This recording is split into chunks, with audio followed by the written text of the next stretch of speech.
Fala pessoal, hoje eu vou mostrar para vocês uma aventura um pouquinho diferente. Não vai ter montanha, não vai ter trilha, não vai ter muita natureza, porém vai ser uma aventura através da história. Eu vou mostrar para vocês uma cidade muito especial e eu vou em busca de lendas, curiosidades e quem sabe um pouquinho de ouro.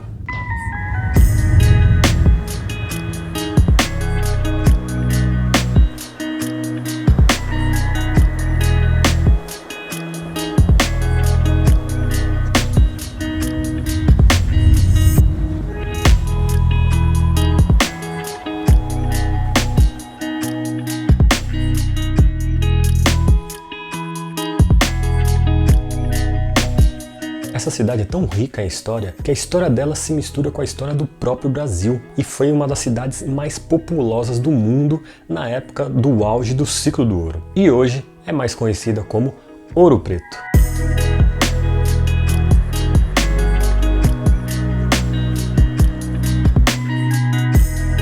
Desde pequeno eu sempre quis conhecer muito essa famosa cidade que foi palco de tantas histórias, lendas e mistérios. E um dos grandes mistérios, que até hoje ainda fica meio enigmático para mim, foi a questão da Inconfidência Mineira. Porque existiam muitas lendas ao redor dos Inconfidentes. Eles usavam sempre códigos secretos, tinha muito mistério em volta, reuniões misteriosas. Então tudo aquilo cria um cenário ali de misticismo, de mistério que eu sempre fui apaixonado.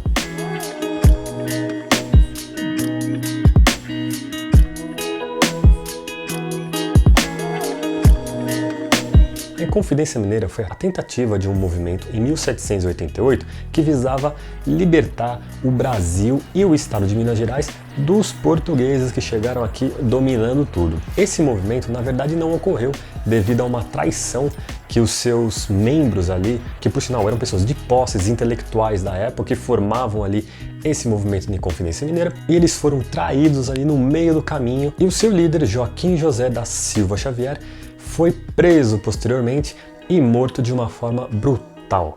O famoso Tiradentes foi esquartejado e as suas partes foram distribuídas ao longo da Estrada do Ouro e a sua cabeça foi colocada bem no meio da Praça Tiradentes, na cidade de Ouro Preto, antiga Vila Rica.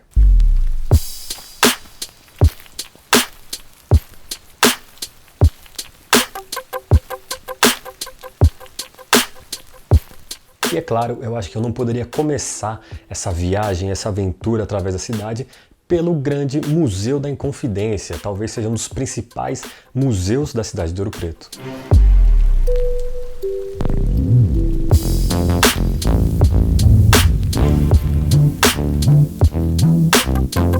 O museu, que era a antiga Casa da Câmara e chegou a ser a cadeia de Vila Rica na época, estava fechado durante a nossa visita. Aliás, todos os museus e praticamente todas as igrejas estão fechadas hoje em Ouro Preto devido à pandemia. Mas, como eu consegui essa informação um pouquinho antes, eu entrei em contato com a diretoria do museu e eu tenho muito mesmo a agradecer a todos os envolvidos que nos ajudaram e principalmente a diretora interina Rosalina Neves, que abriu o museu excepcionalmente para que a gente pudesse gravar algumas imagens para o nosso seriado.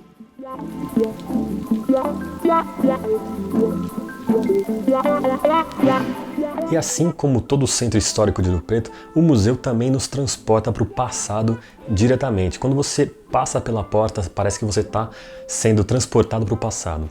As portas, as maçanetas, as janelas, grades, armas, móveis, tudo tão bem conservado, tudo tão bem organizado e aquilo dá ali uma sensação de como era a vida naquela época. Agora, por um lado, a gente fica admirando, né, a conservação, toda essa questão histórica, é muito bacana poder ainda ter esse tipo de patrimônio, né, vamos dizer assim. Só que ao mesmo tempo que a gente fica admirando isso, também fica pensando como foi triste aquela época. O museu era uma cadeia, então os presos ali, a maioria presos, bandidos, escravos e tal, era um sofrimento absurdo. Você vê ali as portas ali de ferro maciço, grades, correntes, algemas, tudo que tem ali remete à sensação de clausura, de você estar preso, fechado. Agora você imagina saber que a cidade inteira de Ouro Preto, inclusive o museu, foram construídos à base de violência, à base de escravidão.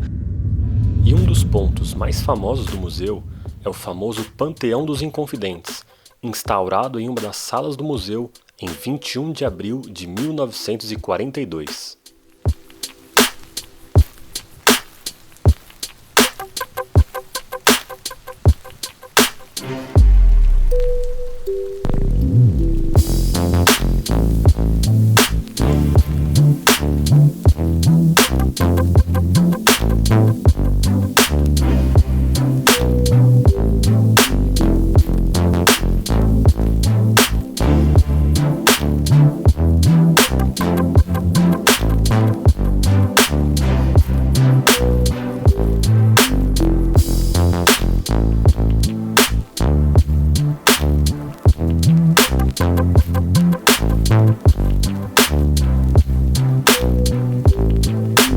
Quando a gente anda por Ouro Preto, é muito bacana ver que a história está presente em todos os lugares. Então, quando você passa em frente a uma casa, ou um galpão, ou um casarão, existem as placas indicando quem foi que viveu ali, o que era aquele casarão antigamente. E isso coloca a gente sempre dentro da história. É muito bacana saber que a cidade inteira, praticamente, foi conservada e que existe uma preocupação em conservar, uma preocupação em manter essa história. Eu fico triste de saber que, por exemplo, cidades como o Rio de Janeiro, São Paulo, que tem histórias riquíssimas, muita coisa bacana, pouco ainda está de pé dessa época colonial.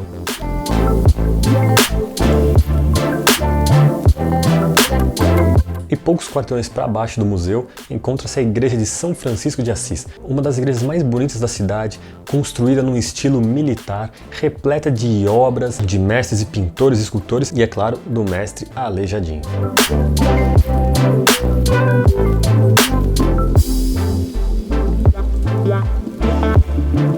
Na parte dos fundos da igreja encontra-se o Museu do Aleijadinho, com diversas obras e esculturas que ele criou ao longo da sua vida.